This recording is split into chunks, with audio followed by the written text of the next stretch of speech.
Are the stories you've heard about entrepreneurship setting you up for success, or are they leading you to struggle in your business?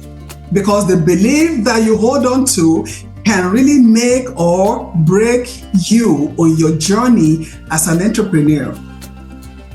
Last week, we looked at 5 myths and misconceptions that can hold you back from achieving the success that you desire in your business. So today we're going to continue with part 2 of entrepreneurial myths and misconceptions, and we'll be uncovering the truths behind those common misconceptions. Welcome to Create Your Own Economy with Bunmi Ajibade, the podcast dedicated to empowering side hustlers, business owners, and entrepreneurs to create, grow, and scale their businesses. And each week, we'll take a deep dive into practical tips and strategies, insightful interviews, and inspiring stories to help guide you on your entrepreneurial journey. Whether you are starting a new business or you are scaling an existing one, this podcast is a go-to resource for practical tips and expert advice. Join us and start creating your own economy today. So last episode, we looked at 5 myths and misconceptions. The first one is that entrepreneurs are born, not made. Number 2, that you need a revolutionary idea to succeed. Then number 3, failure is not an option. Number 4, entrepreneurship is a quick way to wealth. Then number 5, a great product or service sells itself. So those were the 5 myths that we looked into our last episode. So today we're going to look at 6 more and really look at what those false stories are. And as I go through them, I encourage you to be open-minded and see if you believe in those myths, because they are not true. There are things that have been passed down from generations. There are stories that some people have passed down, and I want you to really look at them as just stories. And if they are, because you believe them, if they are not allowing you to be all you can be, if they're holding you back from the success that I know you can achieve in your business, it's time you really take a look at them and begin to strategize and take action and do something different. So as we look at the myths, we will look at the misconception, we will look at the reality, and then we'll look at the strategies that you can use to really do something different. And then, look at the success that you can really have in your business, instead of following what those myths are and not achieving the success that you can have. So the first myth that we're going to talk about today is that you must sacrifice work-life balance. If you want to succeed as an entrepreneur, that you must sacrifice work-life balance. That is a myth. There's this misconception that when you are in business, then you cannot avoid it because you are the business, the business is you. So you have to be on 24/7 for for your company to be successful. That is a misconception. But the reality is, when you start your business and you're a solopreneur, you are going to work more. Yes, definitely. That's true. You are going to work more because your work requires dedication. It requires you to be dedicated to what you're doing. I agree with you.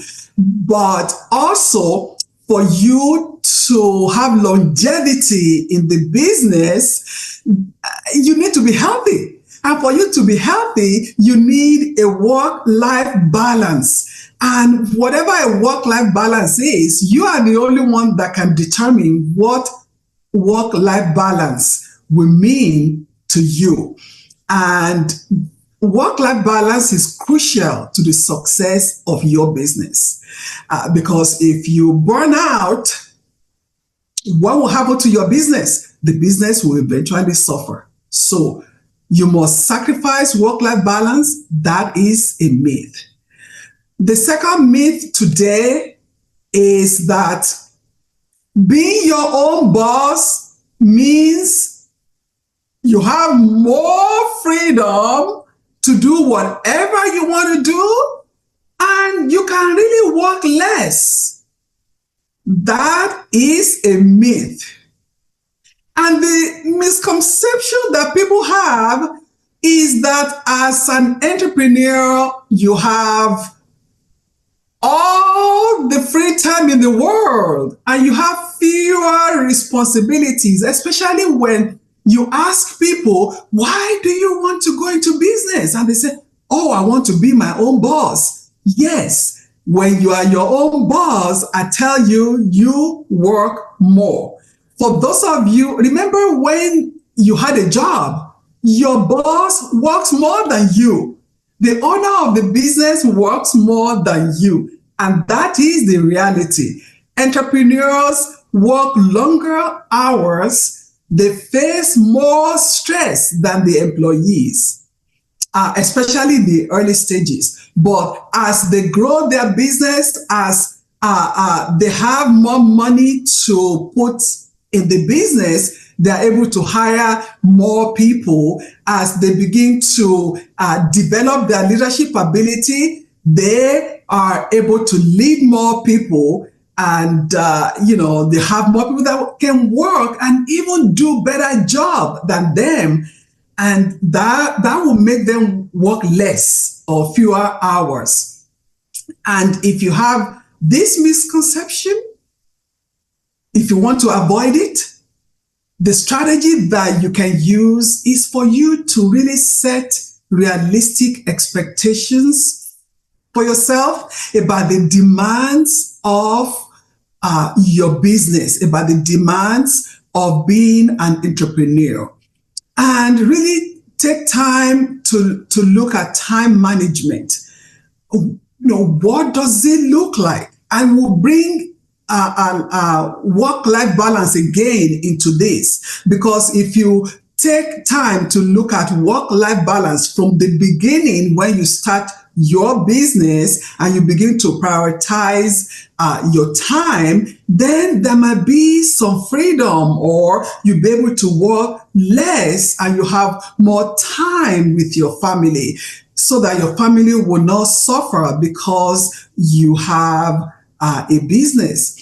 Because you need to understand that initially you need to work hard so that you'll be able to maybe pay off some loan, or the work you do at the beginning will eventually pay off at the long run in the business. Dedication, perseverance in your business. Now, the third myth today is that failure is the end of your business. Once you fail, that is the end of the business. That is a myth, because, and that is the misconception, because what happens is that people look at failure as once you fail, then that when that business fails, that you have failed, because they look at the failure in the business as the failure of that individual, and they kind of shut it down. But the reality, as we said at the last episode, is that failure is often a stepping stone to success, because every business that is successful today has gone through a lot of setbacks, a lot of mistakes, a lot of failures, a lot of redos, a lot of do-overs, a lot of sleepless nights, a lot of shutting down a plant to redo another one. They have failed a lot.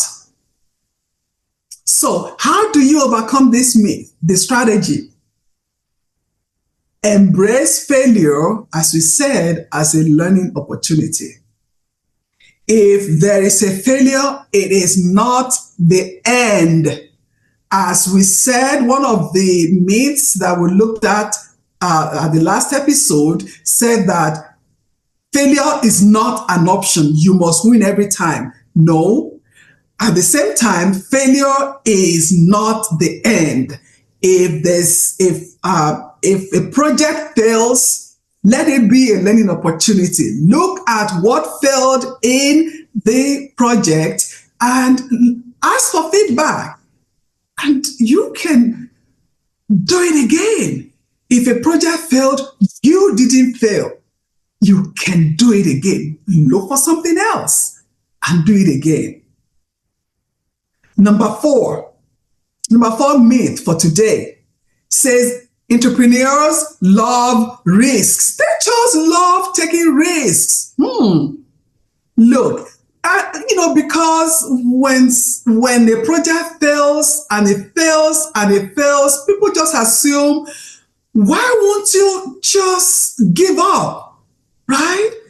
The misconception is that they just love it. They just love risk. Because I would have given up. Why did they not just give up? They must just love taking risks. That is not true, because the reality is that successful entrepreneurs, what they do is they take calculated risks. They assess potential downsides of this project. What are the downsides? And they make informed decisions. Are they successful every time? No. But that is not enough for them to give up. They do not give up. That is it. They do not give up. So for you as an entrepreneur, the strategy is for you just develop a risk management plan and don't give up, but conduct a thorough market research. Research whatever product or project you are working on, and just create a plan to mitigate any potential risk that might come up or that you think might come up in that. But it's a myth that entrepreneurs love risks. Then number 5, the risk that says you have to do everything yourself. As an entrepreneur, you have to do everything yourself. That is, the misconception. That is a misconception. The myth is that entrepreneurs work alone. Number 10 myth says entrepreneurs work alone. And the misconception is that for the work to be done properly, the way you want it, you have to do it yourself. And when you're an entrepreneur, at times you might not have enough funds to hire people and all that, or it might just be that you don't trust people with your baby, the product, your service. You might not trust people. I remember I was talking to an entrepreneur one time, and she did not want to tell me what she does. And I was asking her, why would you not tell me what you do? And she said she was afraid if she told me that many people will want to do the same thing that she does. But the thing is, how will she get customers? How will she get the word out about what she does? You cannot do the work yourself. She still needs to hire people to work for her if the business becomes big. So the belief that you have to work alone is a misconception, because the reality is that when you try to do everything on your own, it will lead to burnout, and eventually you will become inefficient because the work you will turn out will not be the best work, because it's just only one person. Either you don't meet up the time you're supposed to deliver the project or the work or the service or the product to your customer and all that. So the strategy that I would suggest for you, just build a strong team. And if you are new, if you're a solopreneur, you can delegate some of the work to outside people. And I said it on one of my episodes, that there are some organizations, they call themselves fractional services. They produce, or they give you fractional services, and you don't have to pay a lot. Or you can, you have Fiverr, you have Upwork, that you can actually outsource the areas of work to those organizations, and they will do a great job. You don't have to do everything yourself. Or you can collaborate with other people. You network with other entrepreneurs. You can see that maybe you can work together. You can, join some other groups on social media and see how you can gain insight and support. You cannot work alone. You cannot work alone. You will burn out. You will burn out. And number 6, and the last that I have today, the myth is that you must have everything figured out before you start. That's a big myth, and I want to tell you today that it is so false. It might be for a group of people that are perfectionists, that they want all the I's dotted, all the T's crossed before they can start. That's the misconception, is that you need a perfect plan, you need all the answers, you need everything in place before you launch your business. But the reality is that entrepreneurship is often about learning. You have to have some things in place. I agree. But you also learn as you go, and you adapt, because you are going to meet new challenges. Even if you have everything set when you start, I tell you, within a month that you start, there will be challenges, new challenges that you never knew will come up. So the strategies that I will encourage you to adapt is for you to start with a solid plan, but be flexible and open to change. Be adaptable. That is one of the characteristics of an entrepreneur. You are adaptable, and be willing to pivot. Be willing to make adjustment as needed. Be willing to ask for feedback. Be willing to take feedback from your clients, and also when there are changes in the market place, or when there are changes in the condition of your industry, the industry where where your business is, where there are changes, be ready to be adaptable. And that is who an entrepreneur is. You understand what is going on and you are ready to change immediately. But when you wait for everything to align, you are leaving money on the table. Because by the time you are ready to then start, you are actually behind. Because somebody would have come up with your idea, and then, or your idea will be obsolete, and then you have to begin again. Now, my call to action. What is holding you back from either starting your business, from going all out and being successful in your business? What is holding you back? Is it a myth? Or do you have a myth that is different from all these 11 that I have spoken about? What is the specific myth that is holding you back from success in your business? I want you to share that. I want you to share that. You can find us on social media and share that. What is the myth that is holding you back? And if you have overcome that myth, share that with us also.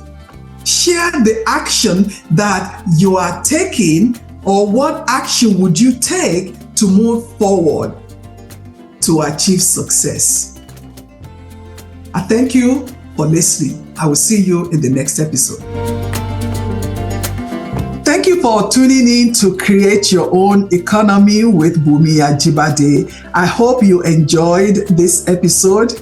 If you are considering starting your own side hustle, I invite you to take our free assessment test to discover your readiness. Go to www.clarolgr.com/checklist. And if you need a personalized guidance for your business, contact me directly for a free strategy session.